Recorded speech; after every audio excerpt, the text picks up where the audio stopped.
Non sono i saldi più attesi dell'anno, nemmeno ai trevigiani è sfuggito il fatto che molti negozi già da fine dicembre abbiano iniziato ad applicare scontistiche di vario genere alla merce. Con questo weekend però ufficialmente parte anche in Veneto il mese degli sconti. E anche se molti negozianti ammettono di vendere in svendita ormai da quasi un anno, tutti concordano e scommettono sulla ripresa del mercato con il passaggio del Veneto in zona gialla. Penso che con il prossimo colore della nostra zona, finalmente giallo, la gente sia un po' più positiva, quindi sto notando molto più afflusso rispetto ai giorni passati. Voi puntate su questo cambio di colore?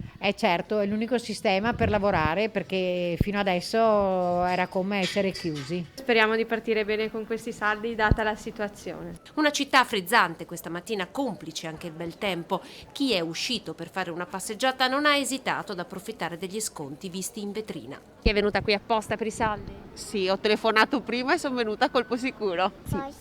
Abbiamo fatto una passeggiata, abbiamo approfittato della bella giornata e abbiamo fatto un po' di shopping. Sono contenta insomma che ho comprato qualcosa, anche perché col fatto anche che non si può uscire adesso siamo usciti e anche abbiamo...